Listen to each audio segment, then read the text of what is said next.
So, what I wanted to talk about was Mary Poppins, first of all. There's a wonderful scene in it where the children don't want to clean up the playroom, and she says, well, in every job that must be done, there is an element of fun. You find the fun, and snap, the job's a game. And I think if we could take this teaching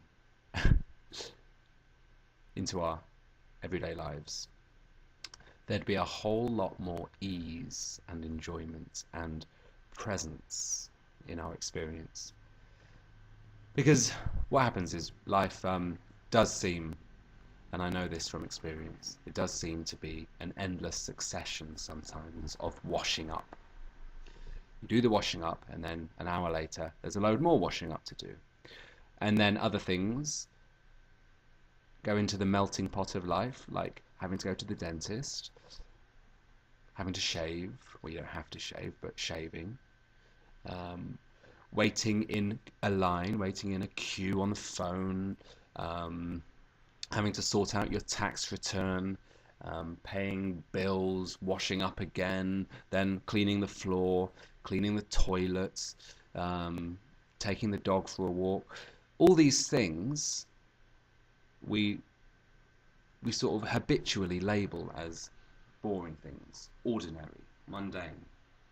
And from my experience, this has been a real challenge, that very often I will see things as below me, and I will, and if you know about the Enneagram 4s often have this. They feel unique and above certain things.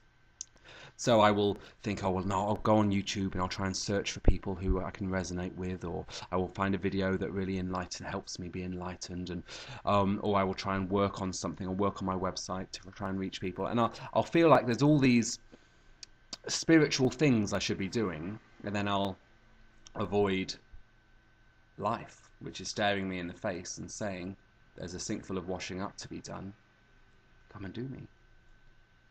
And there's always a choice in that moment. So imagine two things. One, you're standing on a beach in your swimming outfit, looking at beautiful turquoise water, and it's a hot sunny day, and you know that when you get into that water it's going to be cool and lovely. That's scenario A. And scenario B is you're looking down into a sink full of washing up. Someone's left it soaking overnight, so it's sort of festering in stagnant water, all oily and greasy and smelly. Now, probably scenario A fills you with more pleasure, and scenario B doesn't fill you with much pleasure at all. But this is the thing. It's always in our hands. There's always a choice we can make. My boyfriend's just come in. Hello. Hi. I'm making a video about washing up. But you did that yesterday. Yeah. Same one. Okay, stop talking to me. What? So, Talk to me. I know. So, I'm where was I? Just quickly get back on track. How can we take the B moments in life, of which there are many, all these chores we have to do, and say yes to them, embrace them? Well, it's not that hard actually. In fact, with practice it becomes very simple. Let's take the washing up, for example. So you've woken up in the morning, there's a big pile of washing up to do. There's one thing you could do is think, okay, I'm going to take this opportunity to listen to some of my favourite songs. My top 3 songs of the moment, I'm going to listen to them while I wash up. And before you know it, the washing up will be done and you've enjoyed it. Or split it into very small sections, like 10 segments of washing up. Section 1, fill up the sink with hot water and soapy washing soap. Very easy, not too difficult. 2, move everything in the kitchen towards the washing up bowl, not very difficult. 3, put it all in, not very difficult.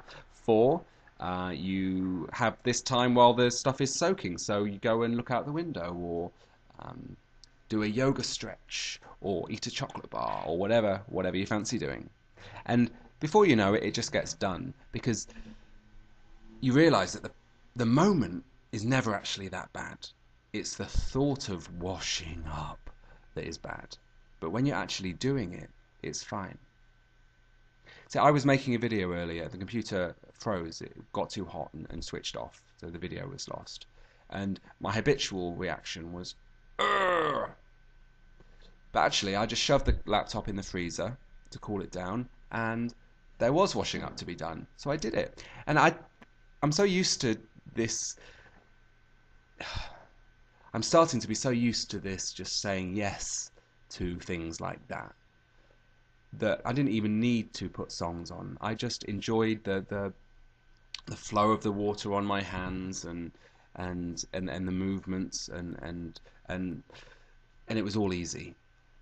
Because whether you're looking at a beautiful turquoise beach sea with white sand beach, oh, just knocked my microphone over, that will probably bang, or into scummy washing up, when you start to get this perspective that life is all an illusion anyway, it's not real, it's just a big virtual reality thing playing itself out, it's just a game that God is playing through us, then there's no difference between something ordinary and something amazing.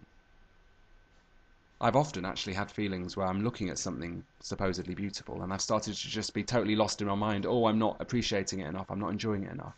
And I've also had moments, I remember vividly looking down at a coffee cup with God. I saw God in this vision I was seeing. So you never know. You never know. The washing up could enlighten you if that's what you're seeking for. You never know. But the point is, it's time to take responsibility for the present moment and enjoy it. Or at least if you're not going to enjoy it and you're going to complain about it, be aware that that's a choice you're making. And that's it. And the same for anything. You know, stuck in a queue in a traffic jam, you could sit there and gripe and moan about it, or you could decide, all right, I'm gonna see if I can quickly, before the traffic light changes, spot 10 things that are beautiful. Ah, there's one, there's one, there's one, there's one. Or even just breathe, just enjoy the feeling of breathing. Nothing is a waste of time. Nothing is below you. Nothing is above you. Everything is the moment, and everything can be enjoyed.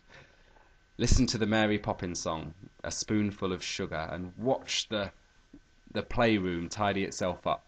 It's a very good message, I think. Okay, that's all I want to say about this Spoonful of Sugar. There's more details on the Forgotten Game website, which is a little project I've been doing to try and find enjoyable ways to be present. Okay? Lots of love to you all. Bye-bye.